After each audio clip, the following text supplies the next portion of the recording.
ਵਾਹਿਗੁਰੂ ਜੀ ਕਾ ਖਾਲਸਾ ਵਾਹਿਗੁਰੂ ਜੀ ਕੀ ਫਤਿਹ। ਗੁਰੂ ਪੰਥ ਦਾ ਦਾਸ ਰਣਜੀਤ ਸਿੰਘ ਰਾਣਾ ਪ੍ਰੋਗਰਾਮ ਅੱਖਰਾਂ ਦਾ ਸਰਨਾਮਾ ਲੈ ਕੇ ਆਪ ਸਭ ਦੇ ਸਨਮੁਖ ਹੈ। ਆਪ ਸਭ ਜਾਣਦੇ ਹੋ ਕਿ ਇਸ ਪ੍ਰੋਗਰਾਮ ਦੇ ਵਿੱਚ ਸਿੱਖ ਫਲਸਫੇ ਦੀ ਗੱਲ ਕੀਤੀ ਜਾਂਦੀ ਹੈ, ਸਿੱਖ ਸਾਹਿਤ ਦੀ, ਸਿੱਖ ਲਿਟਰੇਚਰ ਦੀ ਗੱਲ ਕੀਤੀ ਜਾਂਦੀ ਹੈ, ਸਿੱਖ ਸਾਹਿਤਕਾਰਾਂ ਦੀ ਵੀ ਗੱਲ ਕੀਤੀ ਜਾਂਦੀ ਹੈ, ਪੰਜਾਬੀ ਸਾਹਿਤਕਾਰਾਂ ਦੀ ਗੱਲ ਕੀਤੀ ਜਾਂਦੀ ਹੈ, ਪੰਜਾਬੀ ਸਾਹਿਤ ਦੀ ਗੱਲ ਕੀਤੀ ਜਾਂਦੀ ਹੈ, ਪਰ ਗੁਰਮਤਿ ਦੇ ਦ੍ਰਿਸ਼ਟੀਕੋਣ ਤੋਂ। ਔਰ ਲੜੀਵਾਰ ਚੱਲਦੇ ਇਸ ਪ੍ਰੋਗਰਾਮ ਦੇ ਵਿੱਚ ਅੱਜ ਸਾਡੇ ਨਾਲ ਆਪ ਸਭ ਦੇ ਸਨਮੁਖ ਹਨ ਡਾਕਟਰ ਪ੍ਰਿੰਸੀਪਲ ਸੁਜਿੰਦਰ ਸਿੰਘ ਜੀ ਸੰਘਾ। ਉਹਨਾਂ ਦੀ ਆਮਦ ਨੂੰ ਜੀ ਆਇਆਂ ਆਖਦੇ ਹਾਂ, ਫਤਿਹ ਸਾਂਝੀ ਕਰਦੇ ਹਾਂ ਵੀਰ ਜੀ। ਵਾਹਿਗੁਰੂ ਜੀ ਕਾ ਖਾਲਸਾ ਵਾਹਿਗੁਰੂ ਜੀ ਕੀ ਫਤਿਹ। ਇੱਥੇ ਗੱਲ ਸਾਂਝੀ ਕਰਦਾ ਜਾਵਾਂ ਕਿ ਸਰਦਾਰ ਸੁਜਿੰਦਰ ਸਿੰਘ ਜੀ ਸੰਘਾ ਬੜੇ ਲੰਬੇ ਸਮੇਂ ਤੋਂ ਇੰਗਲੈਂਡ ਦੀ ਧਰਤੀ ਤੇ ਵਿਚਰ ਰਹੇ ਨੇ। ਉਹਨਾਂ ਨੇ ਟ੍ਰੇਡ ਯੂਨੀਅਨ ਦੇ ਵਿੱਚ ਵੀ ਕੰਮ ਕੀਤਾ, ਇੰਡਸਟਰੀ ਵਿੱਚ ਵੀ ਕੰਮ ਕੀਤਾ, ਤੇ ਫਿਰ ਐਜੂਕੇਸ਼ਨ ਦੇ ਖੇਤਰ ਦੇ ਵਿੱਚ ਵੱਡੀ ਵਿੱਦਿਆ ਹਾਸਲ ਕਰਕੇ ਮੇਨ ਸਟਰੀਮ ਦੀ ਜਿਹੜੀ ਐਜੂਕੇਸ਼ਨ ਹੈ ਉਹਦੇ ਵਿੱਚ ਫਰਦਰ ਐਜੂਕੇਸ਼ਨ ਦੇ ਕਾਲਜਾਂ ਦੇ ਵਿੱਚ ਪ੍ਰਿੰਸੀਪਲ ਤੇ ਚੀਫ ਐਗਜ਼ੈਕਟਿਵ ਦੇ ਤੌਰ 'ਤੇ ਵੀ ਕੰਮ ਕੀਤਾ। ਐਜੂਕੇਸ਼ਨ ਦੇ ਖੇਤਰ 'ਚ ਉਹਨਾਂ ਦੇ ਕੀਤੇ ਕੰਮ ਨੂੰ ਬਰਤਾਨਵੀ ਮਲਕਾਂ ਵੱਲੋਂ ਮਾਨਤਾ ਵੀ ਮਿਲੀ, OBE ਦਾ ਸਨਮਾਨ ਵੀ ਮਿਲਿਆ। ਉਹ ਰਾਇਲ ਸੁਸਾਇਟੀ ਆਫ ਆਰਟਸ ਦੇ ਫੈਲੋਸ਼ਿਪ ਵੀ ਉਹਨਾਂ ਦੇ ਕੋਲ ਹੈ। ਔਰ ਨਾਲ ਨਾਲ ਜਿਹੜੀ ਵੱਡੀ ਗੱਲ ਹੈ ਕਿ ਆਪਣੀ ਕਮਿਊਨਿਟੀ 'ਚ ਵਿਚਰਦਿਆਂ, ਕਮਿਊਨਿਟੀ ਦੇ ਦੁੱਖ ਦਰਦ ਨੂੰ ਸਮਝਦਿਆਂ, ਆਲੇ ਦੁਆਲੇ ਦੀਆਂ ਸਾਰੀਆਂ ਪ੍ਰਸਥਿਤੀਆਂ ਨੂੰ ਜਾਣਦਿਆਂ ਉਹਨਾਂ ਨੇ ਪੰਜਾਬੀ ਤੇ ਇੰਗਲਿਸ਼ ਦੇ ਵਿੱਚ ਲਗਾਤਾਰ ਲੇਖ ਵੀ ਲਿਖੇ, ਜਿਹੜੇ ਕਿ ਸੈਂਕੜਿਆਂ ਦੀ ਗਿਣਤੀ 'ਚ, ਹਜ਼ਾਰਾਂ ਦੀ ਗਿਣਤੀ 'ਚ ਛਪੇ। ਤੇ ਉਹਨਾਂ ਦੀ ਇੱਕ ਲੇਖਾਂ ਦੀ ਕਿਤਾਬ, ਬਹੁਤ ਵੱਡਕਾਰੀ ਕਿਤਾਬ ਵਲੈਤੋਂ ਵੇਖੀ ਦੁਨੀਆ ਵੀ ਛਪੀ। ਜਿਹੜੀ ਕਿਤਾਬ ਦੀ ਗੱਲ ਆਪਾਂ ਕਰ ਰਹੇ ਹਾਂ ਪਿਛਲੇ ਕੁਛ ਐਪੀਸੋਡ ਤੋਂ, ਉਹ ਸੀ ਗੁਰੂ ਨਾਨਕ ਸਾਹਿਬ ਦਾ ਰਾਜਨੀਤਿਕ ਫਲਸਫਾ। ਉਹਦੇ ਬਾਰੇ ਉਹਨਾਂ ਦੀ ਕਿਤਾਬ ਆਈ। ਕਿਤਾਬ ਬੇਸ਼ੱਕ ਆਕਾਰ ਪੱਖੋਂ ਛੋਟੀ ਹੈ, ਪਰ ਇਸ ਵਿਸ਼ੇ ਦੇ ਉੱਤੇ, ਇਸ ਸਬਜੈਕਟ ਦੇ ਉੱਤੇ ਉਹ ਸ਼ਾਇਦ ਆਪਣੇ ਆਪ 'ਚ ਪਹਿਲੀ ਕਿਤਾਬ ਹੈ, ਇੰਗਲਿਸ਼ ਵਿੱਚ ਵੀ ਤੇ ਪੰਜਾਬੀ ਵਿੱਚ ਵੀ। ਉਹਨੂੰ ਆਧਾਰ ਬਣਾ ਕੇ ਗੱਲਾਂ ਕੀਤੀਆਂ ਜਾ ਰਹੀਆਂ ਨੇ ਸੰਘਾ ਸਾਹਿਬ ਦੇ ਨਾਲ। ਹੁਣ ਤੱਕ 5 ਐਪੀਸੋਡ ਆਪਾਂ ਉਹਨਾਂ ਨਾਲ ਕੀਤੇ ਨੇ। 6ਵਾਂ ਸਵਾਲ ਹੈ ਸੰਘਾ ਸਾਹਿਬ ਤੁਹਾਡੇ ਨਾਲ ਕਿ ਸੰਸਾਰ ਦੀਆਂ ਅਜੋਕੀਆਂ ਪ੍ਰਸਥਿਤੀਆਂ ਜਦੋਂ ਗੁਰੂ ਨਾਨਕ ਸਾਹਿਬ ਵਿਚਰ ਰਹੇ ਸਨ ਉਦੋਂ ਹੋਰ ਸੀ। ਹਾਂਜੀ, ਜਿਹੜੀਆਂ ਹੁਣ ਦੀਆਂ ਪ੍ਰਸੰਗਕ ਪ੍ਰਸਥਿਤੀਆਂ ਹੈਗੀਆਂ, ਉਹਨਾਂ ਵਿੱਚ ਗੁਰੂ ਨਾਨਕ ਨਾਮ ਲੇਵਾ ਸਿੱਖ ਕੌਮ ਦੇ ਰੋਸ਼ਨ ਭਵਿੱਖ ਦੇ ਲਈ ਗੁਰੂ ਨਾਨਕ ਫਲਸਫੇ ਤੋਂ ਕਿਹੜੀ ਸੇਧ ਲੈਣ ਤੇ ਕਿਵੇਂ ਇਸ ਸੇਧ ਨੂੰ ਸਾਰਥਕ ਬਣਾਉਣ 'ਚ। ਠੀਕ ਹੈ। ਸਵਾਲ ਤੁਹਾਡਾ ਕੰਟੈਂਪਰੇਰੀ ਆ, ਵਰਤਮਾਨ ਆ ਤੇ ਇਤਿਹਾਸ ਨਾਲ ਵੀ ਜੋੜਦਾ ਹੈਗਾ। ਇਹਦੇ ਵਿੱਚ ਆਪਾਂ ਨੂੰ ਇਹ ਦੇਖਣਾ ਪਵੇਗਾ ਕਿ ਮੌਜੂਦਾ ਜਿਹੜੀਆਂ ਪਰਿਸਥਿਤੀਆਂ ਉਹ ਹੈ ਕੀ ਜੀ, ਉਹਨਾਂ ਨੂੰ ਪ੍ਰਸੰਗਕ ਬਣਾ ਕੇ ਉਹਦੇ ਵਿੱਚ ਆਪਾਂ ਗੱਲ ਕਰਦੇ ਹਾਂ ਜੀ। ਤੇ ਜਿਹੜੀਆਂ ਹੈਗੀਆਂ ਮੌਜੂਦਾ ਪਰਿਸਥਿਤੀਆਂ ਉਹਨਾਂ ਨੂੰ ਤੁਸੀਂ ਕਿਸੇ ਵੀ ਵੱਖਰੇ ਨਜ਼ਰੀਏ ਤੋਂ ਵੇਖ ਸਕਦੇ ਆ ਜੀ। ਪਰ ਆਪਾਂ ਵੇਖਾਂਗੇ ਆਪਣਾ ਜਿਹੜਾ ਨਜ਼ਰੀਆ, ਕਿਉਂਕਿ ਆਪਾਂ ਇੱਕ ਘੱਟ ਗਿਣਤੀ ਕੌਮ ਹੈ ਜੀ, ਇੱਕ ਘੱਟ ਗਿਣਤੀ ਧਰਮ ਹੈ, ਹਾਂਜੀ, ਤੇ ਲਾਜ਼ਮੀ ਤੌਰ ਤੇ ਸਾਡਾ ਜਿਹੜਾ ਫਲਸਫਾ ਆ ਉਹ ਇੱਕ ਘੱਟ ਗਿਣਤੀ ਨਾਲ ਜੁੜਿਆ। ਬਿਲਕੁਲ। ਜਦੋਂ ਪੂਰੀ ਦੁਨੀਆ ਗਲੋਬਲ ਵਿਲੇਜ ਬਣ ਰਹੀ ਹੈ, ਉਦੋਂ ਮਨਿਓਰਟੀਆਂ ਦੇ ਲਈ ਕਿਸੇ ਵੱਖਰੇ ਤਰ੍ਹਾਂ ਦੀਆਂ ਸਮੱਸਿਆਵਾਂ। ਹਾਂ ਜੀ। ਤੇ ਉਸ ਪ੍ਰਸੰਗ ਦੇ ਵਿੱਚ ਬਾਵਜੂਦ ਇਸ ਦੇ ਵੀ ਆਪਾਂ ਘੱਟ ਗਿਣਤੀ ਹੈ, ਪਰ ਆਪਣੀ ਵਿਸ਼ਾਲਤਾ ਇਹ ਹੈਗੀ ਹੈ ਕਿ ਆਪਾਂ ਵਿਸ਼ੇ ਭਰ ਦੇ ਵਿੱਚ ਫੈਲ ਚੁੱਕੇ ਹਾਂ ਜੀ। ਔਰ ਖਾਸ ਕਰਕੇ ਉਹਨਾਂ ਮੁਲਕਾਂ ਦੇ ਵਿੱਚ ਜਿੱਥੇ ਕੀਤੀ ਹੋਈ ਗੱਲ ਸਾਰੇ ਵਿਸ਼ੇ ਦੇ ਬਹੁਤ ਤੇਜ਼ੀ ਨਾਲ ਫੈਲਦੀ ਹੈਗੀ ਹੈ ਜੀ। ਤੇ ਇਸ ਗੱਲ ਨੂੰ ਗਾਂਹ ਤੋੜਦੇ ਹਾਂ ਆਪਣੀ ਜਿਹੜੀ ਸਵੈ ਪਹਿਚਾਣ ਹੈ, ਇੱਕ ਤਾਂ ਬਤੌਰ ਘੱਟ ਗਿਣਤੀ, ਪੰਥਕ, ਕੌਮੀ, ਸਮਾਜਿਕ, ਧਾਰਮਿਕ ਤੇ ਇਹ ਹੈਗੀ ਆ ਜੀ। ਤੇ ਉਹਦੇ ਨਾਲ ਜਿਹੜੀ ਜੁੜਵੀਂ ਗੱਲ ਹੈਗੀ ਹੈ, ਗੁਰੂ ਨਾਨਕ ਸਾਹਿਬ ਦੇ ਵੇਲੇ ਵੀ ਸਥਿਤੀ ਜਿਹੜੀ ਸੀਗੀ ਉਹ ਸੀਗੀ ਗੁਰੂ ਨਾਨਕ ਸਾਹਿਬ ਦੇ ਨਾਲ ਲੋਕ ਉਹ ਜੁੜੇ ਸੀਗੇ ਜਿਹੜੇ ਆਪਣੇ ਵਾਂਗ ਜਿਵੇਂ ਮੌਜੂਦਾ ਹਾਲਤਾਂ ਦੇ ਵਿੱਚ ਪਛੜੀਆਂ ਸ਼੍ਰੇਣੀਆਂ ਹੈਗੀਆਂ ਜੀ, ਜਿਨ੍ਹਾਂ ਦੀ ਕੋਈ ਬਾਤ ਨਹੀਂ ਪੁੱਛਦਾ। ਭਾਈ ਲਾਲੂਆਂ ਦਾ ਭਾਈਚਾਰਾ, ਕਿਰਤੀਆਂ ਦਾ ਭਾਈਚਾਰਾ ਜੀ, ਮਿਹਨਤੀਆਂ ਦਾ ਭਾਈਚਾਰਾ, ਉਹ ਹੀ ਗੁਰੂ ਸਾਹਿਬ ਦੇ ਨਾਲ ਜੁੜੇ, ਉਹੀ ਸੰਗਤ ਜੁੜਦੇ ਸੀਗੇ ਜੀ। ਤੇ ਗੁਰੂ ਨਾਨਕ ਸਾਹਿਬ ਦੇ ਫਲਸਫੇ ਦੀ ਗੱਲ ਕਰਦੇ ਆਪਾਂ ਇਹ ਰਿਪੀਟ ਕਰ ਲਈਏ ਕਿ ਗੁਰੂ ਨਾਨਕ ਸਾਹਿਬ ਨੇ ਆਪਣੀ ਬਾਣੀ ਪੰਜਾਬੀ ਦੇ ਵਿੱਚ ਤੇ ਹੋਰਨਾਂ ਭਾਸ਼ਾਵਾਂ ਦੇ ਵਿੱਚ ਉਚਾਰੀ, ਪਰ ਗੁਰਮੁਖੀ ਲਿਪੀ ਦੇ ਵਿੱਚ, ਲਿਪੀ ਗੁਰਮੁਖੀ ਦੀ, ਠੀਕ। ਗੁਰਮੁਖੀ, ਤੇ ਉਹਦਾ ਲਹਿਜਾ ਸੀਗਾ ਰੂਹਾਨੀ ਤੇ ਅਧਿਆਤਮਕ। ਜੀ। ਪਰ ਜਿਹੜੀ ਸ਼ਬਦਾਵਲੀ ਗੁਰੂ ਸਾਹਿਬ ਨੇ ਵਰਤੀ, ਸ਼ਬਦ, ਅੱਖਰ ਤੇ ਸ਼ਬਦਾਵਲੀ, ਉਹ ਰੋਜ਼ਾਨਾ ਜ਼ਿੰਦਗੀ ਦੇ ਵਿੱਚੋਂ। ਜੀ। ਤੇ ਇਸ ਹਾਲਤ ਦੇ ਵਿੱਚ ਜਿਵੇਂ ਆਪਾਂ ਇਸ ਵੇਲੇ ਘੱਟ ਗਿਣਤੀਆਂ ਦੀ ਗੱਲ ਕਰਦੇ ਹਾਂ, ਪਛੜੀਆਂ ਸ਼੍ਰੇਣੀਆਂ ਦੀ ਗੱਲ ਕਰਦੇ ਹਾਂ, ਬਰਾਬਰਤਾ ਦੀ ਗੱਲ ਕਰਦੇ ਹਾਂ, ਤੇ ਆਪਣਾ ਇਹਦੇ ਵਿੱਚ ਮੁਕਾਮ ਕਿਵੇਂ ਬਣ ਸਕੇ, ਗੁਰੂ ਨਾਨਕ ਸਾਹਿਬ ਨੇ ਵੀ ਇਸੇ ਹੀ ਤਰ੍ਹਾਂ ਉਸ ਮਤਲਬ ਪਿਛੜਾਣੀ ਨੂੰ ਉਭਾਰਨ ਦੀ ਕੋਸ਼ਿਸ਼ ਕੀਤੀ ਹੈ ਉਹਨਾਂ ਦੇ ਆਪਣੇ ਬੋਲਾਂ ਤੇ ਆਪਣੇ ਉਚਾਰਨ ਦੇ ਵਿੱਚ। ਜੀ। ਤੇ ਦੂਸਰੀ ਜਿਹੜੀ ਪਰਿਸਥਿਤੀ ਆਪਣੇ ਸਾਹਮਣੇ, ਪਹਿਲਾਂ ਉਹਨੂੰ ਆਪਾਂ ਬਿਆਨ ਕਰ ਲਈਏ, ਪਰਿਸਥਿਤੀਆਂ ਜਿਹੜੀਆਂ ਮੌਜੂਦ ਹੈਗੀਆਂ, ਉਹ ਆਪਾਂ ਜਿਵੇਂ ਪਿੱਛੇ ਗੱਲ ਕਰ ਚੁੱਕੇ ਹਾਂ, ਉਹਦੇ ਵਿੱਚ ਆਪਾਂ ਵਿਸਥਾਰ ਦੇ ਵਿੱਚ ਨਹੀਂ ਜਾਂਦੇ। ਜਿਸ ਵਾਤਾਵਰਨ ਦੇ ਵਿੱਚ ਆਪਾਂ ਜਿਉਂਦੇ ਹੈਗੇ ਹਾਂ, ਉਸ ਵਾਤਾਵਰਨ ਨੂੰ ਸਿਖਾਉਣਾ ਕਿਵੇਂ ਬਣਾਇਆ ਜਾਵੇ, ਉਹਦੇ ਵਿੱਚੋਂ ਆਪਾਂ ਰਹਿਣਾ ਵੀ ਹੈ, ਵਿਚਰਨਾ ਵੀ ਹੈ, ਤੇ ਭਵਿੱਖ ਤੇ ਅਗਲੀਆਂ ਪੀੜ੍ਹੀਆਂ ਦੀ ਜ਼ਿੰਦਗੀ ਵੀ ਉਹਦੇ ਵਿੱਚ ਹੈ, ਤੇ ਉਸ ਵਾਤਾਵਰਨ ਨੂੰ ਸੁਧਾਰਨਾ। ਤੇ ਤੀਜੀ ਗੱਲ ਇਹ ਹੈਗੀ ਹੈ ਕਿ ਹਰ ਇੱਕ ਨੂੰ ਆਪਣੀ ਸਿਹਤ ਚਾਹੀਦੀ ਹੈ। ਜੇ ਸਿਹਤ ਚੰਗੀ ਨਹੀਂ, ਤੁਸੀਂ ਆਪਣੇ ਆਪ ਦੀ ਤੇ ਆਪਣੇ ਭਾਈਚਾਰੇ ਦੀ ਤੇ ਆਪਣੇ ਪਰਿਵਾਰ ਦੀ ਸੰਭਾਲ ਨਹੀਂ ਕਰ ਸਕਦੇ। ਬਿਲਕੁਲ। ਤੇ ਇਹਦੇ ਨਾਲ ਅਗਰ ਤੁਸੀਂ ਗਾਂਹ ਤੁਰਨਾ ਹੈਗਾ, ਤੁਹਾਨੂੰ ਵਿੱਦਿਆ ਚਾਹੀਦੀ ਹੈਗੀ ਹੈ, ਤੇ ਵਿੱਦਿਆ ਨੂੰ ਗੁਰੂ ਨਾਨਕ ਸਾਹਿਬ ਨੇ ਬਹੁਤ ਮਕਾਮ ਵੱਡਾ ਦਿੱਤਾ ਹੈਗਾ। ਤੇ ਇਸ ਦੇ ਨਾਲ ਆਪਾਂ ਨੂੰ ਰੁਜ਼ਗਾਰ ਵੀ ਚਾਹੀਦਾ, ਕਿਰਤ ਵੀ ਚਾਹੀਦੀ ਹੈ, ਤੇ ਕਿਰਤ ਦੀ ਵੰਡ ਵੀ, ਤੇ ਭਾਈਚਾਰੇ ਦਾ ਜਿਹੜਾ ਅਗਾਂਹ ਵਿਕਾਸ ਆ ਉਹ ਵੀ ਚਾਹੀਦਾ ਹੈ। ਗੁਰੂ ਨਾਨਕ ਸਾਹਿਬ ਦੇ ਸਾਰੇ ਅਸੂਲ ਹੈ, ਸਾਰੇ ਅਸੂਲ ਹੈ। ਬਿਲਕੁਲ ਬਿਲਕੁਲ ਬਿਲਕੁਲ। ਔਰ ਗੁਰਬਾਣੀ ਦੇ ਵਿੱਚ ਪੰਕਤੀ ਬੜੀ ਪਿਆਰੀ ਮੈਨੂੰ ਕਈ ਵਾਰੀ ਲੱਗਦੀ ਹੁੰਦੀ, ਹਾਂਜੀ, ਕਿ ਨਾਨਕ ਸੋ ਪ੍ਰਭ ਸਿਮਰਿਏ ਸਿਮਰਿਏ ਇਸ ਦੇਹੀ ਕੋ ਪਾਲ। ਬਿਲਕੁਲ। ਦੇਹੀ ਪਾਲੋਗੇ, ਦੇਹੀ ਤੰਦਰੁਸਤੀ ਤੋਂ ਬਿਨਾਂ ਤੁਸੀਂ ਸਿਮਰਨ ਵੀ ਨਹੀਂ ਕਰ ਸਕਦੇ। ਬਿਲਕੁਲ ਨਹੀਂ ਕਰ ਸਕਦੇ। ਸੋ ਸਿਹਤ ਤੁਸੀਂ ਗੱਲ ਕੀਤੀ ਆ, ਰੁਜ਼ਗਾਰ ਦੀ ਗੱਲ ਕੀਤੀ, ਕਿਰਤ ਗੁਰੂ ਨਾਨਕ ਸਾਹਿਬ ਦਾ ਹੈ ਹੀ ਹੈ, ਔਰ ਜਿਹੜੀ ਵੰਡ ਪ੍ਰਣਾਲੀ ਉਹ ਕਿਰਤ ਕਰੋ, ਵੰਡ ਛਕੋ ਵਾਲੀ ਗੱਲ ਜੀ ਤੁਸੀਂ ਕਰੋ ਆਪਣੇ ਅੰਦਰ। ਤੇ ਇਸ ਤੋਂ ਅਗਲੀ ਜਿਹੜੀ ਗੱਲ ਹੈਗੀ ਹੈ, ਗੁਰੂ ਨਾਨਕ ਸਾਹਿਬ ਨੇ ਆਪਾਂ ਇਹ ਗੱਲ ਕਰ ਚੁੱਕੇ ਹਾਂ ਪਹਿਲਾਂ, ਰਾਜੇ ਸ਼ੀ ਮੁਕੱਦਮ ਕੁੱਤੇ ਜੀ, ਕਾਲਾ ਤੇ ਕਾਲ ਆਈ ਕਾਲੇ ਮੋਹੀ, ਹਾਂਜੀ, ਖਾਜ ਹੋਇਆ ਮੁਰਦਾਰ ਗੁਸਾਈ। ਤੇ ਗੁਰੂ ਨਾਨਕ ਸਾਹਿਬ ਨੇ ਕਾਲੇ ਮੋਹੀ, ਖਾਜ ਹੋਇਆ ਮੁਰਦਾਰ ਗੁਸਾਈ, ਪਾਪੇ ਰਾਜੇ ਪਾਪ ਕਮਾਉਂਦੇ, ਉਲਟੀ ਬਾੜ ਖੇਤ ਕੋ ਖਾਈ। ਤੇ ਗੁਰੂ ਨਾਨਕ ਸਾਹਿਬ ਮੌਜੂਦਾ ਜ਼ਿੰਦਗੀ ਦੇ ਵਿੱਚ ਆਪਾਂ ਦੇਖੀਏ ਵੀ ਰਾਜਨੀਤੀ ਦੇ ਵਿੱਚ ਭ੍ਰਿਸ਼ਟਾਚਾਰ, ਹਾਂਜੀ, ਤੇ ਲੁੱਟ ਖਸੁੱਟ ਤੇ ਜ਼ਰਾਇਮਤਾ ਜੀ, ਇਹ ਕਿੰਨੇ ਵੱਡੇ ਆਪਣੇ ਸਾਹਮਣੇ ਇਸ ਵੇਲੇ ਵਿਸ਼ੇ ਹੈਗੇ ਆ, ਔਰ ਇਹ ਮੁੱਦੇ ਹੈਗੇ ਆ, ਤੇ ਇਹਨਾਂ ਸਾਹਮਣੇ, ਤੇ ਗੁਰੂ ਨਾਨਕ ਸਾਹਿਬ ਨੇ ਇਹਨਾਂ ਨੂੰ ਬਿਲਕੁਲ ਸਾਹਮਣੇ ਲਿਆ ਕੇ ਗੱਲ ਕੀਤੀ। ਤੇ ਇਸ ਤੋਂ ਜਿਹੜੀ ਅਗਲੀ ਗੱਲ ਗੁਰੂ ਨਾਨਕ ਸਾਹਿਬ ਨੇ ਕੀਤੀ ਹੈਗੀ ਆ, ਉਹਦੇ ਵਿੱਚ ਜਿਹੜੀ ਸਮਾਜ ਦੇ ਵਿੱਚ ਅਸਥਿਰਤਾ ਸੀ, ਤੇ ਔਰ ਜਿਹੜੇ ਪਾੜੇ ਸੀਗੇ, ਹਾਂਜੀ, ਊਚ ਨੀਚ ਸੀ, ਅਮੀਰ ਗਰੀਬ ਸੀ, ਭਾਈ ਲਾ ਲਓ, ਤੇ ਆਪਣੇ ਬਾਕੀ ਮਾਲਕ ਭਾਗੋਂ ਦੀ ਗੱਲ ਕੀਤੀ। ਹਾਂ ਬਿਲਕੁਲ। ਤੇ ਇਹਦੇ ਨਾਲ ਜਿਹੜਾ ਸੱਭਿਆਚਾਰਕ ਸਥਿਰਤਾ ਕਾਇਮ ਹੋਈ ਸੀਗੀ ਬਹਿਰੂਨੀ ਹਮਲਿਆਂ ਕਾਰਨ, ਤੇ ਅੰਦਰੂਨੀ ਓਪਰੇਸ਼ਨ ਦਬਾਅ ਕਾਰਨ ਜੀ। ਤੇ ਇਸ ਤੋਂ ਅਗਲਾ ਆਪਾਂ ਗੱਲ ਕਰੀਏ ਪੰਜਾਬ ਦੇ ਖੇਤਰ ਤੋਂ ਬਾਹਰਲੇ ਸਾਰੇ ਹਿੰਦੁਸਤਾਨ ਦੀ ਕਰੋ ਜੀ, ਏਸ਼ੀਆ ਦੀ ਕਰੋ, ਵਿਸ਼ਵ ਦੀ ਕਰੋ।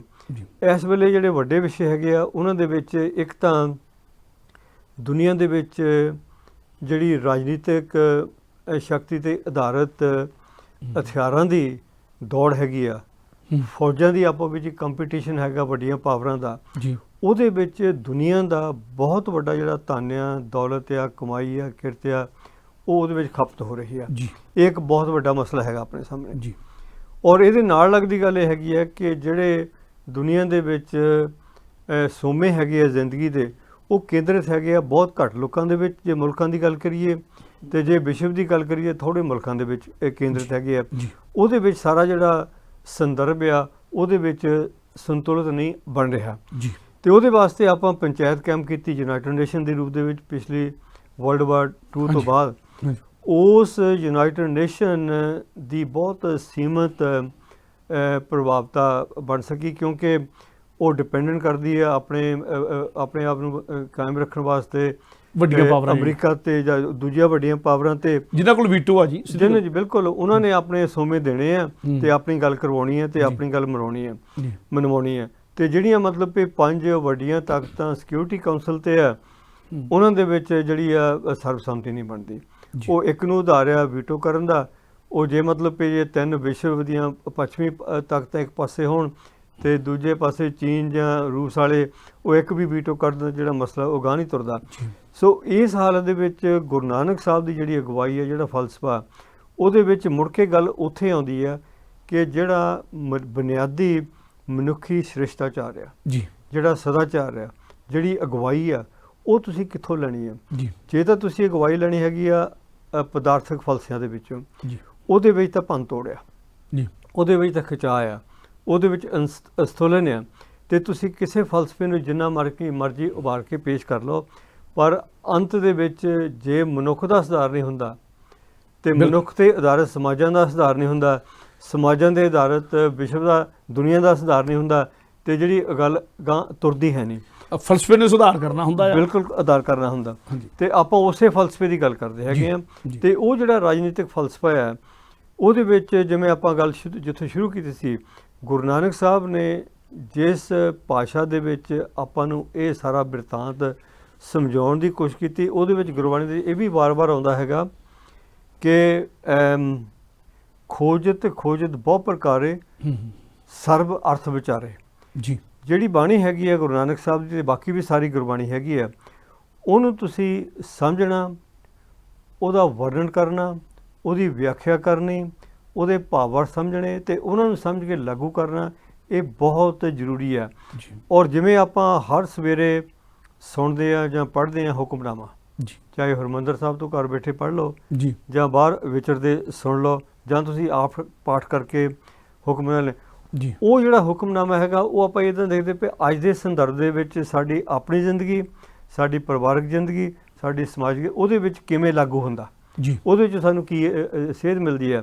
ਸੋ ਮੋਟੇ ਤੌਰ 'ਤੇ ਜਿਹੜਾ ਕਹਿ ਲਓ ਵੀ ਸਿਧਾਂਤਕ ਸੇਧ ਗੁਰੂ ਨਾਨਕ ਸਾਹਿਬ ਦੇ ਫਲਸਫੇ ਦੇ ਵਿੱਚੋਂ ਵੱਡੀ ਇਹ ਮਿਲਦੀ ਹੈਗੀ ਆ ਕਿ ਹਰ ਪਰਿਸਥਿਤੀ ਦੇ ਵਿੱਚ, ਤੁਹਾਡਾ ਸਵਾਲ, ਹਰ ਪਰਿਸਥਿਤੀ ਦੇ ਵਿੱਚ ਗੁਰੂ ਨਾਨਕ ਸਾਹਿਬ ਦੀ ਬਾਣੀ ਦਾ ਜਿਹੜਾ ਕੇਂਦਰਿਤ ਸੁਨੇਹਾ ਹੈਗਾ, ਉਹਨੂੰ ਤੁਸੀਂ ਸਮਝਣਾ, ਉਹਦੀ ਵਿਆਖਿਆ ਕਰਨੀ, ਤੇ ਉਹਨੂੰ ਫਿਰ ਤੁਸੀਂ ਲਾਗੂ ਕਰਨਾ। ਤੇ ਨਾਲ ਇਹ ਵੀ ਗੁਰੂ ਨਾਨਕ ਸਾਹਿਬ ਨੇ ਉਹਨੂੰ ਮੋਨੀਟਰ ਵੀ ਕਰਨਾ ਕਿ ਉਹਦੇ ਨਾਲ ਕੋਈ ਸੁਧਾਰ ਹੋ ਰਿਹਾ ਜਾਂ ਨਹੀਂ ਸੁਧਾਰ ਹੋ ਰਿਹਾ, ਤੇ ਤਦ ਮਤਲਬ ਭੇਗਾਂ ਤੁਰਨਾ ਹੈਗਾ। ਤੇ ਗੁਰੂ ਨਾਨਕ ਸਾਹਿਬ ਦੀ ਬਾਣੀ ਦੇ ਵਿੱਚ ਜਿਹੜਾ ਕੇਂਦਰਿਤ ਧੁਰਾ ਹੈਗਾ, ਸਭੇ ਸਾਂਝੀ ਵਾਲਸਦਾਇਨ ਕੋਈ ਕਿਸੇ, ਹਾਂ ਤੂੰ ਕਿਸੇ ਨਾ ਦਿਸੇ ਬਾਹਰਾ ਜੀਓ, ਇਹ ਆਪਣੇ 97 ਅੰਗ ਤੇ ਗੁਰੂ ਗ੍ਰੰਥ ਸਾਹਿਬ ਦੇ ਵਿੱਚ ਆਉਂਦਾ ਹੈਗਾ। ਔਰ ਜਿੱਥੇ ਆਪਾਂ ਇਹ ਕਹਿੰਦੇ ਆ ਵੀ ਆਪਣਾ ਸੁਧਾਰ ਹੋਵੇ, ਪਰਿਵਾਰ ਦਾ ਸੁਧਾਰ ਹੋਵੇ, ਸਮਾਜ ਦਾ ਹੋਵੇ, ਪੰਥ ਦਾ ਹੋਵੇ, ਕੌਮ ਦਾ ਹੋਵੇ, ਪਰ ਗੁਰੂ ਨਾਨਕ ਸਾਹਿਬ ਦੇ ਨਾਲ ਸਾਰੀ ਮਨੁੱਖਤਾ ਦੀ ਵੀ ਗੱਲ ਕੀਤੀ ਹੈ। ਸੋ ਇਸ ਕਰਕੇ ਜਿਹੜਾ ਗੁਰੂ ਨਾਨਕ ਸਾਹਿਬ ਦਾ ਬੁਨਿਆਦੀ ਸਿਧਾਂਤ ਆ, ਉਹ ਮਨੁੱਖਤਾ ਨੂੰ ਸੇਧ ਦਿੰਦਾ, ਪਰ ਉਹਦੇ ਵਿੱਚ ਤੁਸੀਂ ਮਨੁੱਖਤਾ ਨੂੰ ਸੇਧ ਦਿੰਦੇ ਹੋਏ ਤਦੇ ਗਾਂਹ ਤੁਰ ਸਕਦੇ ਆ ਜੇ ਤੁਸੀਂ ਪਹਿਲਾਂ ਆਪਣੇ ਆਪ ਨੂੰ ਉਸ ਸਹੀ ਰਾਹ ਤੇ ਲਿਆਵੋ। ਜੀ, ਜਿਹੜੇ ਤੁਸੀਂ ਅੱਜ ਦੀਆਂ ਪ੍ਰਸਥਿਤੀਆਂ ਵਰਣਨ ਕੀਤੀਆਂ, ਹਾਂਜੀ, ਕਿ ਹਥਿਆਰਾਂ ਦੀ ਦੌੜ ਆ, ਹਾਂਜੀ, ਸੰਸਾਰ ਜਿਹੜਾ ਵੰਡਿਆ ਹੋਇਆ, ਹਾਂਜੀ, ਧਿਰਾਂ ਦੇ ਵਿੱਚ, ਔਰ ਜਿਹੜੀ ਦੌਲਤ ਹੈ, ਜਿਹੜੇ ਸਾਧਨ ਆ, ਉਹ ਕੁਝ ਲੋਕਾਂ ਦੇ ਹੱਥਾਂ 'ਚ ਇਕੱਠੇ ਆ। ਹਾਂਜੀ, ਔਰ ਜੇ ਗੁਰੂ ਨਾਨਕ ਸਾਹਿਬ ਦਾ ਇਤਿਹਾਸ ਉਦੋਂ ਵਿਚਾਰ ਕੇ ਦੇਖੀਏ ਤਾਂ ਉਦੋਂ ਵੀ ਤਕਰੀਬਨ ਇੱਦਾਂ ਹੀ ਸੀ ਮੇਰੇ ਖਿਆਲ। ਬਿਲਕੁਲ, ਹਥਿਆਰਾਂ ਦੀ ਬਹੁਤ ਵੱਡੀ ਦੌੜ ਲੱਗੀ ਸੀ, ਇੱਕ ਬੰਨੇ ਮੁਸਲਿਮ ਸ਼ਾਸਕ ਸੀ, ਇੱਕ ਬੰਨੇ ਕ੍ਰਿਸਚਨ ਸ਼ਾਸਕ ਸੀ, ਇੱਦਾਂ ਕਹ ਲਓ, ਜਾਂ ਯੂਰਪ ਦੀ ਤੇ ਏਸ਼ੀਆ ਦੀ ਇੱਕ ਤਰ੍ਹਾਂ ਦੀ ਟੱਕਰ ਸੀ, ਉਹਨਾਂ ਨੇ ਰਸਤੇ ਤੱਕ ਬੰਦ ਕਰ ਦਿੱਤੇ ਸੀ। ਹਥਿਆਰਾਂ ਦੀ ਦੌੜ ਵੀ ਸੀ ਦੋਵਾਂ 'ਚ, ਜਿਹਦੇ ਕੋਲ ਵੱਡੇ ਹਥਿਆਰ ਸੀ ਉਹਨੇ ਵੱਡੀ ਜਿੱਤ ਪ੍ਰਾਪਤ ਕਰਨੀ ਸੀ। ਉਹ ਗੁਰੂ ਨਾਨਕ ਸਾਹਿਬ ਨੇ ਗੁਰਬਾਣੀ 'ਚ ਉਹਦਾ ਜ਼ਿਕਰ ਵੀ ਕੀਤਾ ਆ ਕਿ ਪਠਾਨਾਂ ਕੋਲ ਤਾਂ ਸਿਰਫ ਹਥਿਆਰ ਸੀਗੇ ਛੋਟੇ ਛੋਟੇ, ਤੇ ਮੁਗਲਾਂ ਕੋਲ ਤੋਪਾਂ ਸੀਗੀਆਂ, ਤੇ ਉਹ ਤੋਪਾਂ ਵਾਲੇ ਜਿੱਤ ਗਏ। ਮੁਗਲ ਪਠਾਨਾਂ ਪਈ ਲੜਾਈ, ਰਣ ਮੇ ਤੇਗ ਵਗਾਈ, ਉਹ ਸਾਰਾ ਜਿਹੜੀ ਗੱਲ ਹੈਗੀ ਸਾਰੀ ਉਹ ਤੁਸੀਂ ਪਿਛਲੇ 'ਚ ਗੱਲ ਕਰ ਚੁੱਕੇ ਹੋਏ ਹੋ। ਸੋ ਹਥਿਆਰਾਂ ਵੱਡਿਆਂ ਵਾਲਿਆਂ ਨੇ ਜਿੱਤਣਾ ਸੀ, ਹਥਿਆਰ ਵੀ ਵੱਡੇ ਇਕੱਠੇ ਕੀਤੇ ਹੋਏ ਸੀ, ਔਰ ਮਾਇਆ ਵੀ ਇਕੱਠੀ ਹੋ ਰਹੀ ਸੀਗੀ। ਜਿਹੜੇ ਬਾਦਸ਼ਾਹ ਪੱਧਰ ਦੇ ਲੋਕ ਸੀਗੇ, ਜਿਨ੍ਹਾਂ ਕੋਲ ਰਾਜ ਆ ਜਾਂਦਾ, ਲੁੱਟ ਕੇ ਆਪਣੇ ਕੋਲ ਇਕੱਠੀ ਕਰ ਲੈਂਦੇ ਸੀ। ਖੇਤਾਂ ਦੇ ਵਿੱਚੋਂ ਲਗਾਨ ਦੇ ਰੂਪ 'ਚ ਫਸਲਾਂ ਦੀ ਮਾਇਆ ਇਕੱਠੀ ਕਰਕੇ ਹਥਿਆਰਾਂ 'ਤੇ ਲਾਤੀ ਜਾਂਦੀ, ਫੌਜਾਂ ਇਕੱਠੀਆਂ ਕੀਤੀਆਂ ਜਾਂਦੀਆਂ ਸੀਗੀਆਂ। ਔਰ ਇੱਦਾਂ ਮੇਰੇ ਖਿਆਲ ਤਕਰੀਬਨ ਹਾਲਾਤ ਬਾਹਰੋਂ ਦਿਸਦੇ ਬਦਲੇ, ਪਰ ਅੰਦਰੋਂ ਹਾਲਾਤ ਉਹੀ ਆ। ਗੁਰੂ ਨਾਨਕ ਸਾਹਿਬ ਦੇ ਸਮੇਂ ਦੇ ਵਿੱਚ, ਹਾਂਜੀ, ਗੁਰੂ ਨਾਨਕ ਸਾਹਿਬ ਨੇ ਬਾਵਜੂਦ ਨਾ ਹਥਿਆਰ ਹੋਣ ਦੇ ਆਪਣੀ ਜਿੱਤ ਪ੍ਰਾਪਤ ਕੀਤੀ। ਜੀ, ਜਿੱਤ ਕਿਵੇਂ ਪ੍ਰਾਪਤ ਕੀਤੀ? ਆਪਣੀ ਮਾਨਸਿਕ, ਰੂਹਾਨੀ, ਅਧਿਆਤਮਿਕ ਸ਼ਕਤੀ ਦੇ ਨਾਲ। ਜੀ, ਜੀ, ਆਪ ਨੂੰ ਸੁਧਾਰਿਆ ਤਾਂ ਸੀਗਾ ਹੀ, ਗੁਰੂ ਰੂਪ ਸੀਗੇ, ਤੇ ਲੋਕਾਂ ਨੂੰ ਸੁਧਾਰਿਆ, ਤੇ ਆਪਣੇ ਸਾਰੇ ਮਤਲਬ ਪ੍ਰਭਾਵ ਵਾਲੇ ਖਿੱਤੇ ਦੇ ਵਿੱਚ ਇੱਕ ਕਿਸਮ ਦੀ ਨਵੀਂ ਜਾਗਰਤੀ, ਨਵੀਂ ਚੇਤਨਤਾ ਤੇ ਨਵੀਂ ਭਾਵਨਾ ਕਾਇਮ ਕਰਤੀ। ਉਸ ਵੇਲੇ ਤੁਸੀਂ ਬਿਲਕੁਲ ਦਰੁਸਤ ਇਹ ਸਾਰਾ ਬਿਆਨ ਕੀਤਾ, ਕਿਉਂਕਿ ਮੁਗਲ ਸ਼ਾਸਕ ਸੀਗੇ ਤੇ ਉਹ ਚਾਹੁੰਦੇ ਸੀ ਵੀ ਮੁਗਲਿਆ ਰਾਜ ਬਣੇ ਹਰ ਇੱਕ ਜਗ੍ਹਾ। ਹੁਣ ਇਸ ਵੇਲੇ ਇਸੇ ਮਤਲਬ ਪ੍ਰਸੰਗ ਦੇ ਵਿੱਚ ਮੌਜੂਦਾ ਜਿਹੜੀ ਹਾਲਾਤ ਹੈ ਉਹ ਹੈਗੀ ਹੈ ਕਿ ਮੋਟੇ ਤੌਰ ਤੇ ਵਿਸ਼ਵ ਜੰਗ ਤੋਂ ਬਾਅਦ ਸੰਤੁਲਨ ਇਹ ਬਣਿਆ ਸੀਗਾ ਕਿ ਇੱਕ ਪਾਸੇ ਸਰਮਾਏਦਾਰ ਪੱਛਮ ਜੀ ਤੇ ਦੂਜੇ ਪਾਸੇ ਕਮਿਊਨਿਸਟ ਪੂਰਬ। ਜੀ ਹਾਂ ਚੀਨ ਕਮਜ਼ੋਰ ਸੀ, USSR ਦੇ ਰੂਪ ਦੇ ਵਿੱਚ ਉੱਭਰਿਆ। ਜੀ USSR ਜਿਹੜੀ ਕਮਿਊਨਿਸਟ ਵਿਚਾਰਧਾਰਾ ਉਹ ਡਿਕਲਾਈਨ ਦੇ ਵਿੱਚ ਗਈ, ਪਰ ਕੈਪੀਟਲਿਜ਼ਮ ਮਜ਼ਬੂਤ ਹੁੰਦੀ ਗਈ। ਪਰ ਦੂਜੇ ਪਾਸੇ ਸਟੇਟ ਕੈਪੀਟਲਿਜ਼ਮ ਦੇ ਰੂਪ ਵਿੱਚ ਚੀਨ ਜਿਹੜਾ ਹੋਰ ਉਭਾਰ ਦੇ ਵਿੱਚ ਆਇਆ। ਪਰ ਜੇ ਆਪਾਂ ਧਾਰਮਿਕ ਫਲਸਫਿਆਂ ਦੇ ਰੂਪ ਦੇ ਵਿੱਚ ਦੇਖੀਏ, ਮੋਟੇ ਤੌਰ ਤੇ ਆਪਾਂ ਨੂੰ ਸਮਝਣਾ ਇਹ ਪਵੇਗਾ। ਇਹ ਮੈਂ ਇਸ ਕਰਕੇ ਗੱਲ ਕਰ ਰਿਹਾ ਕਿ ਸਿੱਖਾਂ ਦੀ ਸਥਿਤੀ ਕੀ ਹੈ ਇਹਦੇ ਵਿੱਚ, ਗੁਰੂ ਨਾਨਕ ਸਾਹਿਬ ਦੇ ਨਾਮ ਲੇਵਾ ਜਿਹੜੇ ਸਾਡੀ ਸਥਿਤੀ ਕੀ ਹੈਗੀ ਆ। ਪੱਛਮ ਭਾਵੇਂ ਇਹਨਾਂ ਦੇ ਵਿੱਚ ਦੋ ਵੱਡੇ ਫਲਸਫੇ ਚੱਲਦੇ ਆ, ਧਰਮ ਕਹਿ ਲਓ ਭੇਦਾਰ ਚੱਲਦੇ ਆ, ਕੈਥੋਲਿਕ ਤੇ ਆਪਣੇ ਪ੍ਰੋਟੈਸਟੈਂਟ, ਪਰ ਫਿਰ ਵੀ ਦੋਨੇ ਕ੍ਰਿਸਚੀਅਨ ਆ। ਜੀ ਹਾਂ। ਤੇ ਜਿਹੜਾ ਹੈਗਾ ਮਿਡਲ ਈਸਟ ਬਾਵਜੂਦ ਮਤਲਬ ਕਿ ਸੁੰਨੀ ਆ, ਸ਼ੀਆ, ਪਰ ਬੁਨਿਆਦੀ ਤੌਰ ਤੇ ਇਸਲਾਮਿਕ ਆ, ਮੁਸਲਿਮ ਆ। ਬੇਸ਼ੱਕ ਉਹ ਆਪਸ ਵਿੱਚ ਲੜਦੇ ਆ, ਪਰ ਜਦੋਂ ਇਸਲਾਮ ਨੂੰ ਖਤਰਾ ਫਿਰ ਦੋਨੇ ਇਕੱਠੇ ਆ। ਤੇ ਤੀਜਾ ਮਤਲਬ ਕਿ ਵੱਡਾ ਖਿੱਤਾ ਆ ਜਾਂਦਾ ਹੁਣ ਵਿਚਾਰਧਾਰਕ ਤੌਰ ਤੇ ਕਮਿਊਨਿਸਟ ਚਾਈਨਾ, ਤੇ ਕਿਸੇ ਹੱਦ ਤੱਕ ਹੁਣ ਰੂਸ ਤਾਂ ਰਿਹਾ ਨਹੀਂ ਕਮਿਊਨਿਸਟ, ਉਹ ਤਾਂ ਆਪ ਕੈਪੀਟਲਿਸਟ ਹੈਗਾ। ਪਰ ਉਹ ਤੋਂ ਗਾਂ ਹਿੰਦੁਸਤਾਨ ਤੋਂ ਪੈਦਾ ਹੋਇਆ ਬੁੱਧਿਜ਼ਮ, ਪਰ ਕਿਸੇ ਰੂਪ ਦੇ ਵਿੱਚ ਸ੍ਰੀਲੰਕਾ, ਥਾਈਲੈਂਡ, ਜਾਪਾਨ ਤੱਕ ਗਾਂ ਸਾਰੀ ਪਾਸੇ ਉਧਰ ਹੈਗਾ। ਹੁਣ ਆਪਾਂ ਆਪਣੇ ਖਿੱਤੇ ਦੇ ਵਿੱਚ ਆਈਏ, ਹਿੰਦੁਸਤਾਨ ਦੇ ਵਿੱਚ ਆਪਾਂ ਇਹਨੂੰ ਜੀਓਗ੍ਰਾਫਿਕਲੀ ਬਿਆਨ ਕਰਦੇ ਹਾਂ, ਨਾ ਕਿ ਸਟੇਟ ਦੇ ਤੌਰ ਤੇ। ਇਹਦੇ ਵਿੱਚ ਮੋਟੇ ਤੌਰ ਤੇ ਹਿੰਦੂ ਸਭਿਅਤਾ ਬਹੁਤ ਸੰਮਤੀ ਹੈਗੀ ਹੈ, ਪਰ ਉਹਦੇ ਵਿੱਚ ਸਿੱਖ ਵੀ ਆ ਵਿਚਰਦੇ, ਉਹਦੇ ਵਿੱਚ ਕ੍ਰਿਸਚੀਅਨ ਵੀ ਵਿਚਰਦੇ ਆ, ਉਹਦੇ ਵਿੱਚ ਯਹੂਦੀ ਵੀ ਵਿਚਰਦੇ ਆ, ਉਹਦੇ ਵਿੱਚ ਮੁਸਲਿਮ ਵੀ ਇੰਡੋਨੇਸ਼ੀਆ, ਬੰਗਲਾਦੇਸ਼ ਤੋਂ ਤਕਰੀਬਨ ਬਰਾਬਰ ਦੇ ਗਿਣਤੀ ਅੱਜ ਕੱਲ੍ਹ ਆ ਜਾਂਦੀ ਹੈ, ਤੇ ਕਾਫੀ ਮਤਲਬ ਕਿ ਮੁਸਲਿਮ ਪੋਪੂਲੇਸ਼ਨ ਵੀ ਵਿਚਰਦੀ ਹੈ।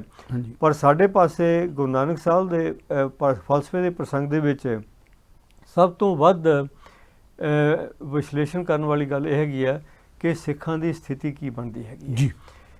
ਅਸੀਂ ਮਤਲਬ ਕਿ ਬਤੌਰ ਇੱਕ ਘੱਟ ਗਿਣਤੀ ਜੀ ਬਹੁਤ ਸੰਮਤੀ ਹਿੰਦੂ ਤੇ ਕਿਸੇ ਹੱਦ ਤੱਕ ਵੱਡੀ ਗਿਣਤੀ ਮੁਸਲਮਾਨ ਤੇ ਬਾਕੀ ਘੱਟ ਗਿਣਤੀਆਂ ਦੇ ਵਿੱਚ ਆਪਣਾ ਜਿਹੜੇ ਰਿਸ਼ਤੇ ਆ, ਰਾਜਨੀਤਿਕ ਵੀ, ਆਰਥਿਕ ਵੀ, ਸਮਾਜਿਕ ਵੀ, ਭਾਈਚਾਰਕ ਵੀ ਕਿਸ ਕਿਸਮ ਦੇ ਬਣਾਉਣੇ ਆ ਜਿਹਦੇ ਨਾਲ ਆਪਾਂ ਗੁਰੂ ਨਾਨਕ ਦੇ ਫਲਸਫੇ ਨੂੰ ਸਾਹਮਣੇ ਰੱਖ ਕੇ ਤਰੱਕੀ ਕਰ ਸਕੀਏ। ਕਿਸੇ ਹੱਦ ਤੱਕ ਭਾਵੇਂ ਇਹਦੇ ਵਿੱਚ ਮੁੜ ਕੇ ਫੇਰ ਫ੍ਰੈਕਚਰਸ ਆ ਰਹੀਆਂ ਹੈਗੀਆਂ। ਜਿਹੜਾ ਪਿਛਲੇ ਆਪਣੇ 1.5-2 ਸਾਲ ਕਹਿ ਲਓ ਕਿ ਆਪਣਾ ਕਿਸਾਨੀ ਮੋਰਚਾ ਚੱਲਿਆ ਹੈਗਾ, ਉਹਦੇ ਵਿੱਚ ਜੋ ਕੁਝ ਸਾਡੇ ਸਾਹਮਣੇ ਹੈਗਾ, ਗੁਰੂ ਨਾਨਕ ਸਾਹਿਬ ਦੇ ਵਿਚਾਰਧਾਰਾ, ਗੁਰੂ ਨਾਨਕ ਸਾਹਿਬ ਦਾ ਫਲਸਫਾ, ਗੁਰੂ ਨਾਨਕ ਸਾਹਿਬ ਦੀ ਰੂਹ ਨੇ ਉਸ ਮੋਰਚੇ ਨੂੰ ਪ੍ਰਚੰਡ ਕੀਤਾ ਔਰ ਉਸ ਮੋਰਚੇ ਨੇ ਸਾਰਿਆਂ ਨੂੰ ਆਪਣੇ ਕੜਾਵੇ ਵਿੱਚ ਲਿਆ ਔਰ ਸਾਂਝੇ ਤੌਰ ਤੇ ਅਗਾਂਹ ਤੋਰਿਆ ਔਰ ਉਹ ਜਿਹੜੀ ਰੂਹ ਸੀਗੀ ਉਹਨੇ ਮਤਲਬ ਕਿ ਜਿੱਤ ਵੀ ਪ੍ਰਾਪਤ ਕਰਕੇ ਦਿੱਤੀ ਹੈ। ਗੁਰੂ ਨਾਨਕ ਫਲਸਫੇ ਦਾ ਕਲਾਵਾ ਸੀਗਾ ਤੇ ਉਹਨੂੰ ਮਤਲਬ ਕਿ ਪ੍ਰਧਾਨ ਮੰਤਰੀ, ਚਾਹੇ ਆਪਾਂ ਰਾਜਨੀਤਿਕ ਤੌਰ ਤੇ ਸਹਿਮਤ ਹੋਈਏ ਜਾਂ ਨਾ ਸਮਝਦੇ, ਉਹਨੂੰ ਮਤਲਬ ਕਿ ਪ੍ਰਣਾਮ ਕੀਤਾ ਵੀ ਮੈਂ ਇਸ ਕਰਕੇ ਇਹ ਮਾਫੀ ਮੰਗਦਾ ਤੇ ਹਾਂ ਬਿਲਕੁਲ। ਸੋ ਮਤਲਬ ਕਿ ਮੌਜੂਦਾ ਹਾਲਾਤ ਦੇ ਵਿੱਚ ਇਹ ਜਿਹੜਾ ਫਲਸਫਾ ਹੈਗਾ ਇਹ ਜਿਵੇਂ 550 ਸਾਲ ਤੋਂ ਪਹਿਲਾਂ ਸ਼ੁਰੂ ਹੋਇਆ, ਉਹ ਅੱਜ ਮਤਲਬ ਕਿ ਪਹਿਲਾਂ ਨਾਲੋਂ ਵੀ ਵੱਧ ਰੂਪ ਦੇ ਵਿੱਚ ਪ੍ਰਚੰਡ ਹੋਇਆ। ਹਾਂ ਠੀਕ ਆ, ਆਪਾਂ ਨੂੰ ਇਹ ਦੇਖਣਾ ਪਵੇਗਾ ਵੀ ਸਿੱਖ ਭਾਈਚਾਰੇ ਦੇ ਵਿੱਚ ਦੇਸ਼ਾਂ ਵਿਦੇਸ਼ਾਂ ਦੇ ਵਿੱਚ ਆਪਣੀ ਜਿਹੜੀ ਰਾਜਨੀਤੀ ਬੜੀ ਫ੍ਰੈਕਚਰਡ ਆ ਜੀ। ਪਰ ਮੋਟੇ ਤੌਰ ਤੇ ਇਸ ਮਸਲੇ ਤੇ ਤਕਰੀਬਨ ਸਾਰੇ ਇੱਕ ਜਗ੍ਹਾ ਸੀਗੇ ਵੀ ਗੁਰੂ ਨਾਨਕ ਨਾਮ ਲੈਵਾ ਸਿੱਖ ਸਾਰੇ ਇਸ ਮੋਰਚੇ ਦੇ ਨਾਲ ਸੀਗੇ ਔਰ ਸਾਰਿਆਂ ਨੇ ਆਪੋ ਆਪਣੀ ਇਹ 'ਚ ਸੇਵਾ ਵੀ ਨਿਭਾਈ ਤੇ ਇਹਦੇ ਵਿੱਚ ਆਪਣਾ ਜੋ ਵੀ ਤਿਲ ਫੁੱਲਿਆ ਉਹ ਵੀ ਪੇਸ਼ ਕੀਤਾ। ਹੁਣ ਦੇਖਣ ਵਾਲੀ ਗੱਲ ਹੈਗੀ ਆ ਕਿ ਬਤੌਰ ਸਿੱਖ ਗੁਰੂ ਨਾਨਕ ਸਾਹਿਬ ਦੇ ਫਲਸਫੇ ਨੂੰ ਸਾਹਮਣੇ ਰੱਖਦਿਆਂ ਕਿਵੇਂ ਪ੍ਰਭਾਵਸ਼ਾਲੀ ਰਾਜਨੀਤੀ ਵਿੱਚ ਬਣ ਸਕਣ। ਉਹਦੇ ਵਿੱਚ ਆਪਣੇ ਭਾਈਚਾਰੇ ਦੇ ਵਿੱਚ ਦੇਸ਼ਾਂ ਵਿਦੇਸ਼ਾਂ ਦੇ ਵਿੱਚ ਮੇਰੀ ਸਮਝ ਦੇ ਵਿੱਚ 4 ਵੱਡੇ ਪਹਿਲੂ ਤੁਰਦੇ ਹੈਗੇ ਆ ਜੀ। ਇੱਕ ਤਾਂ ਪਹਿਲੂ ਇਹ ਹੈਗਾ ਕਿ ਮੈਂ ਆਪਣੇ ਆਪ ਨੂੰ ਚੰਗਾ ਗੁਰੂ ਨਾਨਕ ਸਾਹਿਬ ਦਾ ਸਿੱਖ ਮੰਨਦਾ ਜੀ ਤੇ ਮੇਰੀ ਨਜ਼ਰੀਏ ਦੇ ਵਿੱਚ, ਮੇਰੀ ਆਪਣੀ ਦ੍ਰਿਸ਼ਟੀ ਦੇ ਵਿੱਚ ਜਿਹੜੀ ਰਾਜਨੀਤਿਕ ਪਾਰਟੀ ਮੈਨੂੰ ਚੰਗੀ ਲੱਗਦੀ ਹੈ ਉਹਦੇ ਵਿੱਚ ਮੈਂ ਸ਼ਾਮਲ ਹੁੰਦਾ ਤੇ ਉਹਦੇ ਵਿੱਚ ਮੈਂ ਕੰਮ ਕਰਕੇ ਤੇ ਉਸ ਭਾਈਚਾਰੇ ਦੇ ਸੁਧਾਰ ਲਈ ਉਸ ਪਾਰਟੀ ਨੂੰ ਰਾਜ ਸ਼ਕਤੀ ਦੇ ਵਿੱਚ ਲਿਆਉਣਾ ਚਾਹੁੰਦਾ ਤਾਂ ਕਿ ਜੀ। ਭਲਾ ਕਰ ਸਕੀਏ। ਜੀ ਹੁਣ ਇਹਦੇ ਵਾਸਤੇ ਮੈਨੂੰ ਜਾਂ ਮੇਰੇ ਵਰਗੇ ਹੋਰਾਂ ਨੂੰ ਇਹ ਸਿਧਾਂਤ ਹੈ ਵੀ ਗੁਰੂ ਨਾਨਕ ਸਾਹਿਬ ਦੇ ਸਿਧਾਂਤ ਤੋਂ ਫੇਰ ਵੀ ਨਹੀਂ ਭਟਕਣਾ। ਜੀ ਕਿਰਤ ਵਿਦਿਆ ਸਿਹਤ ਤੇ ਸਾਰੀ ਭਲਾਈ ਜਿਹੜੀ ਹੈ ਉਹ ਸਾਹਮਣੇ ਰੱਖਣੇ ਹੈਗੇ ਆ। ਜੀ ਦੂਜਾ ਮਤਲਬ ਵੀ ਤੁਰਾ ਇਹ ਚੱਲਦਾ ਹੈਗਾ ਕਿ ਆਪਾਂ ਪੰਥਕ ਆ ਜੀ ਤੇ ਆਪਾਂ ਪੰਥਕ ਤੌਰ ਤੇ ਆਪਣੀ ਕੌਮ ਨੂੰ ਮਜ਼ਬੂਤ ਕਰਨਾ, ਹਾਂਜੀ ਔਰ ਜੇ ਕੌਮ ਮਜ਼ਬੂਤ ਆ ਪੰਥ ਮਜ਼ਬੂਤ ਆ ਤਦੇ ਧਰਮ ਮਜ਼ਬੂਤ ਆ ਤਦੇ ਜੀ। ਮਤਲਬ ਵੀ ਜਿਹੜਾ ਧਰਮ ਤਾਂ ਰਾਜਨੀਤੀ ਮੇਰੀ ਪੀਰੀ ਦਾ ਸਿਧਾਂਤ ਆ ਉਹ ਜੀ। ਪ੍ਰਸਪਰ ਚੱਲਦਾ ਹੈਗਾ। ਜੀ ਹੁਣ ਉਹਦੇ ਵਿੱਚ ਆਪਣੇ ਇਹ ਧਾਰਾ ਹੈਗੀ ਹੈ ਕਿ ਹੁਣ ਕਹਿ ਲਓ ਕਿ ਸ਼੍ਰੋਮਣੀ ਅਕਾਲੀ ਦਲ ਦੇ ਰੂਪ ਦੇ ਵਿੱਚ ਵੱਡੀ ਧਿਰ ਆ ਵੀ ਅਸੀਂ ਸਾਰਿਆਂ ਭਾਈਚਾਰਿਆਂ ਨਾਲ ਚੰਗੇ ਸੰਬੰਧ ਕਾਇਮ ਕਰਨੇ ਆ ਔਰ ਫੈਡਰਲ ਸਿਸਟਮ ਦੇ ਵਿਚਰ ਕੇ ਆਪਣੇ ਭਾਈਚਾਰੇ ਨੂੰ ਤਰੱਕੀ ਜੀ। ਕਰਨੀ ਹੈ। ਜੀ ਤੇ ਤੀਜੀ ਜਿਹੜੀ ਧਾਰਾ ਚੱਲਦੀ ਹੈਗੀ ਉਹ ਹੈਗੀ ਆ ਉਹ ਹੈ ਕਹਿ ਲਓ ਕਿ ਆਪਣੇ ਮਤਲਬ ਪ੍ਰਸਤੀ। ਉਹ ਹੈਗਾ ਵੀ ਆਪਣੇ ਜਿਹਨੂੰ ਗੁਰੂ ਨਾਨਕ ਸਾਹਿਬ ਨਹੀਂ ਮੰਨਦੇ ਯਾਨੀ ਕਾਮ ਕ੍ਰੋਧ ਲੋਭ ਹੰਕਾਰ ਉਹਦੇ ਵਿੱਚ ਆ ਜਾਂਦਾ ਵੀ ਅੱਜ ਪਾਰਟੀ ਕੋਈ, ਕੱਲ੍ਹ ਨੂੰ ਕੋਈ, ਪਰਸੋਂ ਨੂੰ ਕੋਈ, ਚੌਥੋਂ ਕੋਈ।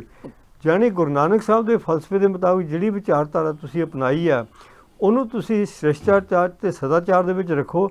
ਪਾਰਟੀ ਜਿਹੜੀ ਅਪਣਾਈ ਉਹਦੇ ਵਿੱਚ ਆਪਣਾ ਨਿਭਾਓ ਪੂਰਾ। ਜੀ ਤੇ ਚੌਥੀ ਮਤਲਬ ਵੀ ਤੇਰਾ ਆਪਣੇ ਇਹ ਵੀ ਹੈਗੀ ਆ ਵੀ ਜਿਹੜਾ ਗੁਰੂ ਨਾਨਕ ਸਾਹਿਬ ਨੇ ਹਿੰਦੁਸਤਾਨ ਦੇ ਜੈਗ੍ਰਾਫੀਕਲ ਖੇਤਰ ਨੂੰ ਵਿਚਾਰਿਆ ਤੇ ਪ੍ਰਸਾਰਿਆ ਤੇ ਵਰਣਨ ਕੀਤਾ, ਉਹਦੇ ਵਿੱਚ ਅਸੀਂ ਆਪਣੀ ਵੱਖਰੀ ਮਤਲਬ ਰਿਆਸਤ ਕਾਇਮ ਕਰਨੀ ਹੈਗੀ ਆ। ਜੀ ਤੇ ਉਹ ਵੀ ਮਤਲਬ ਇਹ ਵਿਚਾਰਧਾਰਾ ਚੱਲਦੀ ਹੈ। ਉਹ ਖਾਸ ਕਰਕੇ 1984 ਤੋਂ ਬਾਅਦ ਜ਼ਿਆਦਾ ਪ੍ਰਚੰਡ ਹੋਈ ਕਿਉਂਕਿ ਇਨਸਾਫ ਲੋਕਾਂ ਨੂੰ ਮਿਲ ਸਕਿਆ। ਬਿਲਕੁਲ ਇਨਸਾਫ ਨਹੀਂ ਮਿਲਿਆ। ਉਹਦਾ ਮਤਲਬ ਵੀ ਰੂਪ ਕੋਈ ਵੀ ਹੋਵੇ, ਜੀ। ਚਾਹੇ ਉਹ ਜਥੇਬੰਦੀਆਂ ਦੇ ਰੂਪ ਦੇ ਵਿੱਚ ਆ, ਚਾਹੇ ਉਹ ਪ੍ਰਚਾਰ ਦੇ ਰੂਪ 'ਚ ਆ, ਚਾਹੇ ਉਹ ਮਤਲਬ ਵੀ ਮੁਜ਼ਾਹਰਿਆਂ ਦੇ ਰੂਪ ਦੇ ਵਿੱਚ ਆ, ਚਾਹੇ ਉਹ ਕਾਨਫਰੰਸ ਦੇ ਰੂਪ 'ਚ ਆ, ਚਾਹੇ ਰੈਫਰੈਂਡਮ ਦੇ ਰੂਪ ਦੇ ਵਿੱਚ ਆ। ਹਾਂਜੀ। ਉਹ ਇੱਕ ਕਿਸਮ ਦਾ ਬਹੁਤ ਹੱਦ ਤੱਕ ਉਹ ਨਾਰਾਜ਼ਗੀ ਦਾ ਪ੍ਰਗਟਾਵਾ ਕਰ ਰਿਹਾ ਵੀ ਜਿਸ ਮੁਲਕ ਦੇ ਵਿੱਚ, ਜਿਸ ਸਟੇਟ ਦੇ ਵਿੱਚ, ਜਿਸ ਮਤਲਬ ਵੀ ਪ੍ਰਬੰਧ ਦੇ ਵਿੱਚ ਅਸੀਂ ਇੰਨੀ ਸੇਵਾ ਨਿਭਾਈ ਹੈਗੀ ਆ ਉਹਦੇ ਵਿੱਚੋਂ ਸਾਨੂੰ ਇਨਸਾਫ ਨਹੀਂ ਮਿਲ।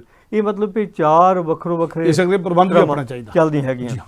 ਤੇ ਇਹਦੇ ਵਿੱਚ ਹੁਣ ਦੇਖਣਾ ਇਹ ਹੈਗਾ ਕਿ ਅਸੀਂ ਸਮੁੱਚੇ ਤੌਰ ਤੇ ਭਾਈਚਾਰਕ ਤੌਰ ਤੇ ਕਿਵੇਂ ਅਗਾਂਹ ਤੁਰ ਸਕਦੇ ਹਾਂ। ਮਿਸਾਲ ਦੇ ਤੌਰ ਤੇ ਜੀ ਜਦੋਂ ਮਤਲਬ ਇਹ ਪ੍ਰੋਗਰਾਮ ਪੇਸ਼ ਹੋਵੇਗਾ ਜਾਂ ਤਾਂ ਸਥਿਤੀ ਕੀ ਹੋਣੀ ਹੈ ਇਹ ਤਾਂ ਅਕਾਲ ਪੁਰਖ ਜਾਣੇ ਜਾਂ ਮਤਲਬ ਇਹ ਸਮਾਜ ਜੀ। ਉਦੋਂ ਜਾਣੇਗਾ। ਪਰ ਇਹ ਦੇਖਣਾ ਸਾਹਮਣੇ ਆ ਰਿਹਾ ਹੈਗਾ ਕਿ ਆਪਣੇ ਸਿੱਖ ਕਿਸੇ ਵੀ ਰਾਜਨੀਤਿਕ ਪਾਰਟੀ ਦੇ ਵਿੱਚ ਆ ਹੁਣ ਮੌਜੂਦਾ ਤੌਰ ਤੇ ਇਹ ਪੇਸ਼ ਕਰਦੇ ਹੈਗੇ ਆ ਕਿ ਅਸੀਂ ਆਪਣੀ ਜਿਹੜੀ ਅਗਵਾਈ ਹੈ ਉਹ ਗੁਰੂ ਨਾਨਕ ਦੇ ਫਲਸਫੇ 'ਚੋਂ ਲੈਂਦੇ ਹਾਂ। ਜੀ ਤਾਜ਼ਾ ਮਤਲਬ ਵੀ ਵੋਟਾਂ ਪੈਂਦੀਆਂ, ਉਹਨਾਂ ਦੇ ਰਿਜ਼ਲਟ ਆਉਂਦੇ ਆ ਜਾਂ ਕਿਤੇ ਹੋਰ ਪ੍ਰਾਪਤੀ ਹੁੰਦੀ ਹੈ, ਚਾਹੇ ਉਹ ਮੋਰਚੇ ਦੀ, ਚਾਹੇ ਚੰਡੀਗੜ੍ਹ ਦੀਆਂ ਵੋਟਾਂ ਪਈਆਂ ਸੀਗੀਆਂ, ਜੀ ਉਹਦੇ ਵਿੱਚ ਵੀ ਆ ਕੇ ਕੈਮਰਿਆਂ ਦੇ ਮੂਹਰੇ ਇਹ ਕਹਿ ਰਹੇ ਵੀ ਇੱਕ ਤਾਂ ਫਤਿਹ ਬੁਲਾਉਂਦੇ ਆ।